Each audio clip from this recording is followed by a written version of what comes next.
What's up, my peoples? Salutations, Israel, Yasharel, Yasharal. Want to give praise, honor, esteem, and majesty to the only one who deserves it.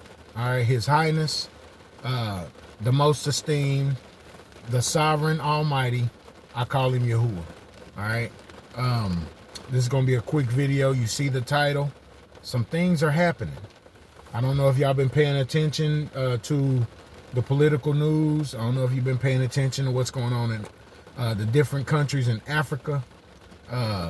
People are over in Africa, leaders over in Africa are starting to get together. They starting to decide what's best for the continent over there. I want to read this simple verse of scripture real quick and just encourage you guys to keep on holding on, keep praying to the Most High.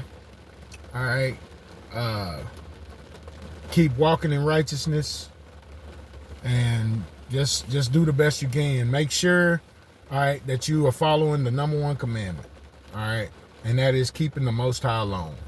Do not give anybody his glory, his honor, his esteem. Do not pray in anybody else's name, and do not give anybody else his characteristics and his reputation, all right? Give it to him alone. Call on him alone, all right? We trying to survive what's coming. All right, and some things are happening. If you're paying attention, some things are happening. All right, we got world leaders cutting off other world leaders. We got Trump doing his thing. We got other world leaders whining to the United States about they need help. They've already funneled billions away from us. They've already stolen a lot of the tax dollars over here from us in this captivity, and they're unappreciative and just these people is just evil and wicked. They shady, and I don't trust none of them. I don't trust these systems. I don't trust none of it. So I want to survive what's coming. The day of Jacob's trouble is approaching, in my opinion. And let me read something to y'all real quick. Habakkuk chapter 2. Habakkuk chapter 2. It's raining here. We was under tornado warning earlier. We was in the basement. Me and my family was in the basement for dang near an hour. Began the storm season here. Here in Oklahoma, you know, we in Tornado Alley, so you just got to be precautious. Trying to survive what's coming. Any and everything that the Most High throws at us, I think he gives us the skills, the mindset, the preparation, the abilities, and the favor to survive what's coming if we're chosen of him. So I just want to stay on his good side. I want to be respectful of his desires and consider what he considers. And I just want to walk in righteousness the best I can. Some things are happening. Some things are even happening in the ranks of you know, the churches and the Hebrew Israelite camps and stuff like that. I don't know if y'all seen what's going on with Sakari, but they got some stuff going on. That big old breakup over there, big old breakdown over there. And they still believe in that Messiah character, you know. Not to say that y'all only people, you know, ain't gonna go through stuff, but I'm just saying there's a lot of stuff happening, and if you ain't paying attention, you know what I'm saying, you might be able to. You got to pay attention to be able to survive what's coming. All right, because the Most High is he's going to tip us off to what's coming. All right, he's going to give his chosen ones signs. He's going to give his chosen ones those inner feelings to move a certain way, to have a certain mindset. So pay attention. All right, things are happening. All right, Habakkuk chapter 2. I'm reading from my Tanakh app, the Safari app, and I'm gonna read the whole chapter. And just pay attention to the words. All right. All right, Habakkuk chapter 2, starting at verse 1. I will stand on my watch, take up my station at the post, and wait to see what the mighty one will say to me. Excuse me. What will be the reply to my complaint? Yahuwah answered me and said, write the prophecy down, inscribe it clearly on tablets, so that it can be read easily. For there is yet a prophecy for a set term, a truthful witness for a time that will come. Even if it tarries, wait for it still, for it will surely come without delay. Something is coming, and I'm going to continue to wait for that thing to come. Because for us to be entirely free of this system, things have to change. A real reset has to happen. All right. Verse 4. Lo, their spirit, their ruach within them is puffed up, not upright. But the righteous are rewarded with life for their fidelity. All right.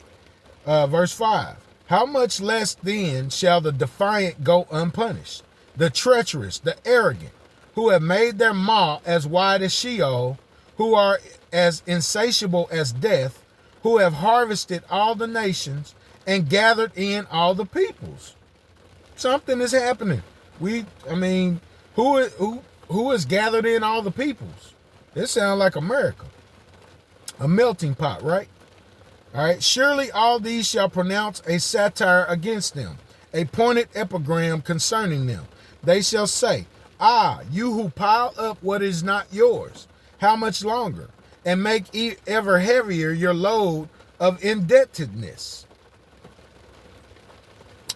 Right suddenly will your creditors arise, and those who remind you will awake, and you will be despoiled by them.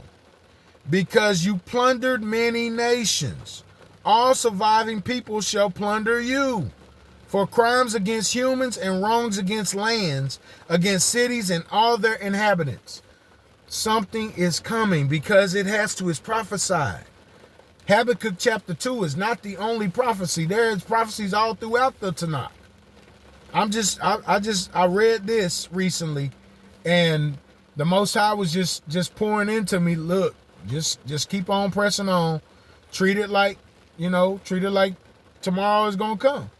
All right, treat it like you still supposed to learn about me. Treat it like you still supposed to earn your way, and have a good attitude in all this. You've repented, keep asking for forgiveness, and keep on walking in righteousness. That's what the Most High has been pouring into me lately. He's been pouring that keep on spirit in me. All right, just keep on pressing, keep on fighting, keep on working, keep on enduring, keep on with the positive attitude, keep on helping who you can help, keep on being a positive light to your brothers and sisters, keep on explaining what needs to be explained, keep on sharing what I give you. And that's what I keep on doing. Keep on working hard, keep on fighting through your struggles, keep on being optimistic. He's giving me that keep on spirit because something is coming. Some things are happening. Verse 9. Ah, you who have acquired gains. We haven't acquired gains. We don't run this earth. Who runs the earth? Answer that question. That's who this is talking to. Who runs the earth right now? What system? What people are over that system? There's only a few billionaires that's working the puppet strings behind the scenes. All right, and then all of their pawns, the millionaires. Ah, you who have acquired gains to the detriment of your own house, who have destroyed many peoples in order to set your nest on high, to escape disaster. You have plotted shame for your own house and guilt for yourself. Verse 11, for a stone shall cry out from the wall, and a rafter shall answer it from the woodwork. Verse 12, ah, you who have built a town with crime and established a city with infamy, so that peoples have had to toil for the fire and nations to weary themselves for naught. Behold, it is from Yahuwah of hosts. For the earth shall be filled with awe for Yahuwah's glory, as water covers the sea. Ah, you who make others drink to intoxication, as you pour out your wrath, in order to gaze upon their nakedness. Verse 16, You should be sated with shame rather than glory. Drink in your turn and stagger. The cup in Yahuwah's right hand shall come around to you, and disgrace to your glory. For the lawlessness against Lebanon shall cover you. The destruction of animals shall overwhelm you. For crimes against humans and wrongs against lands. He said it again. Against cities and all their inhabitants. All right, that was verse 17. Now, verse 18. Pay attention to the words here. Pay attention to the language here. All right, and just imagine in your mind, allow the Most High to work, to mold what this is saying in your mind. All right, verse 18. What has the carved image availed? That its maker has carved it for an image and a false oracle. That the one who makes an item has trusted in it, producing dumb idols. What is that saying to you? Remember, I always go back to Deuteronomy chapter 4. Deuteronomy chapter 4 tells us, all right, it was very instructive of us of the first encounter between the Israelites and our Father. All right, the Israelites didn't see an image of the Father. They just heard his words, because that was the most important thing that the Father wanted from the Israelites, was to listen to his words. And it still holds true today. Do not hold an image, the standard of an image, as your mighty one. Do not put a mediator in between you and the Father. Go to the Father directly. Do not have a mediator. Do not allow that New Testament or any other religion to shape what the Father said in Deuteronomy 4. All right, and that's your homework. Go back and read Deuteronomy 4 again. All right, he said producing dumb idols. All right, it's a false oracle. For those who this is for, this is who this is for. Absorb it. All right, study your Tanakh, study your Old Testament. Pray to the Father only. Get a good understanding and a good grasp of his standards. And then just do the best you can. If you slip up, ask for forgiveness. If you mess up, apologize and ask him to help you. Verse 19. Ah, you who say, wake up to wood, awaken to inert stone. Can that give an oracle? This is talking about the religions. Which religions worship using stone? Which religions worship using wood? And I'm talking about all the images connected to those religions.